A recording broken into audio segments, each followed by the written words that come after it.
It's the Always College Football Saturday Roundup, and what a Saturday it was. Week 1, Saturday's edition of Week 1 is officially in the books, and my goodness, do we have just a few takeaways for you.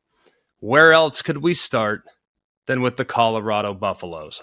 I will be the first to admit, I was outspoken. I said, man, I just don't know. I didn't say I think they'd be bad. I said, I just don't know. I can't buy in just yet. I can listen to the hoopla. I can listen to the excitement surrounding Deion Sanders and how he's probably going to build this thing and that they'll get there.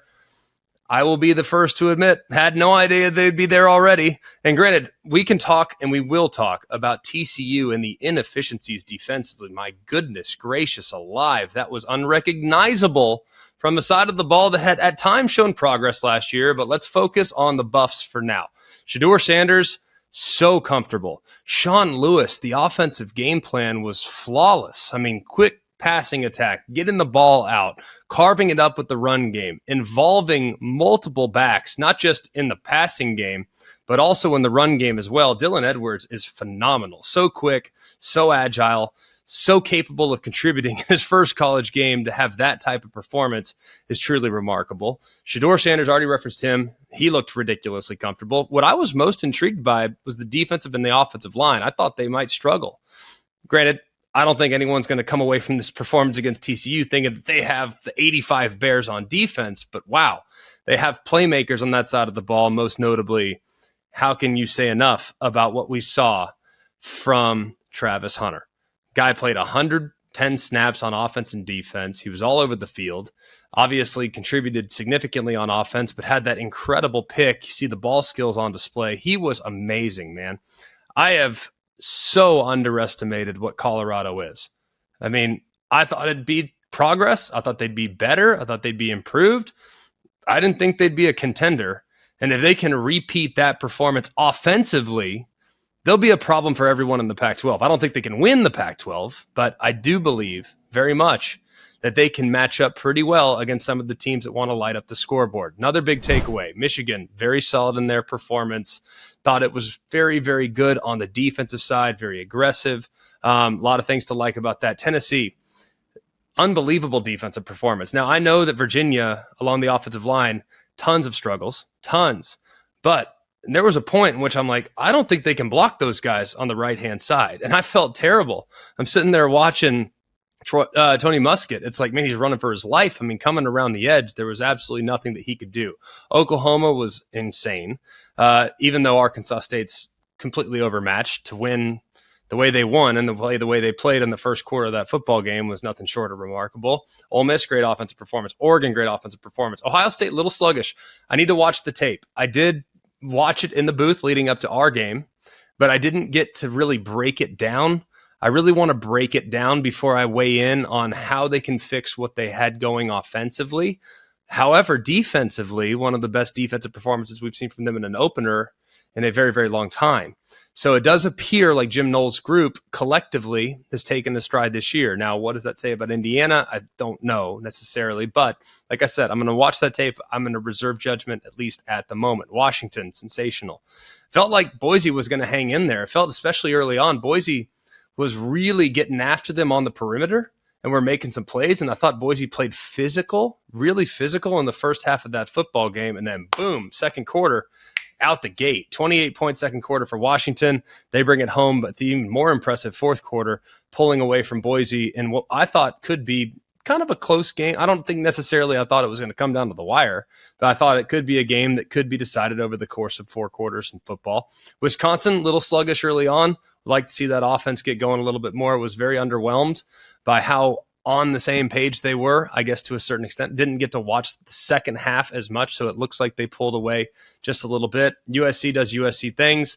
Nothing to really see there. A&M, probably, and I know people have kind of wondered about A&M, and it'd be easy for them to look ahead and say, well, Miami next week, man, they took care of us. And New Mexico's not good. Let's not get away from the realities here. New Mexico's not a high-level football team, but A&M has not really put together, even against lower-level competition. I mean, dating back the last 2 or 3 years, against lower-level competition in the opener, they haven't really ever put a complete performance together. Well, they did so. And I thought the first quarter or the first half was a really good example of maybe some of the ways they're going to grow this year from a maturity standpoint. West Virginia hung around for a bit.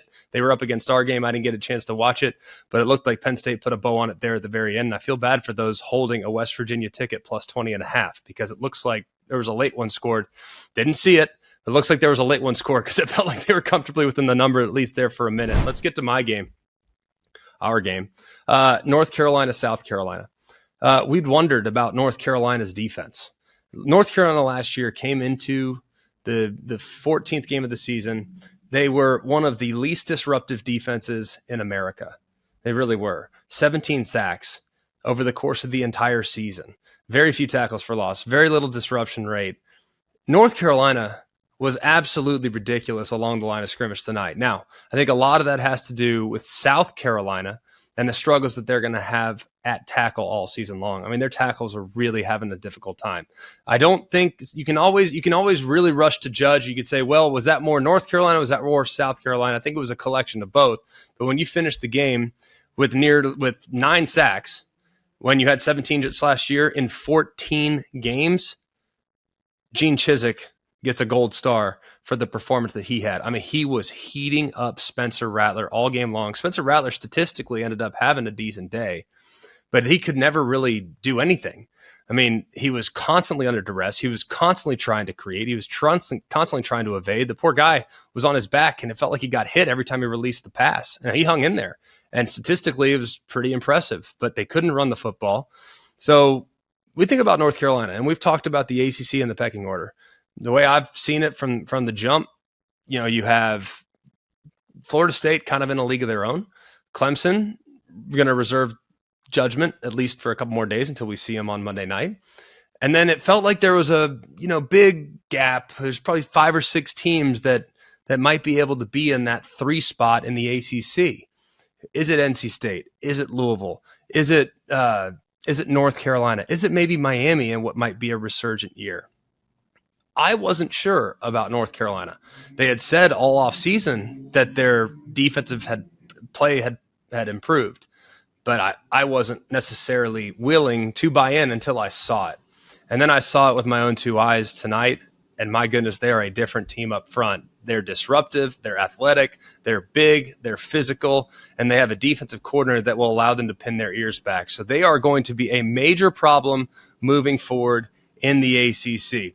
Notre Dame, good performance. Obviously, we've already put a bow on some of the performances from Friday night. Very impressed with what Michigan State did in the second half. All these other things, too. So, look, you keep it locked in here at Always College Football. This is our Saturday roundup. Just initial, immediate impressions by what we saw today. Plenty more where this comes from. Every single Monday, keep it locked in here on Always College Football on the ESPN YouTube channel. You can also download our podcast wherever you get your podcast. We're going to break these games down all the way through it, all the way through the season. And we're going to dial in a little bit more detailed fashion on Monday's edition of Always College Football. So keep it locked in, like, rate, and subscribe. And we look forward to seeing you a little over 36 hours from now.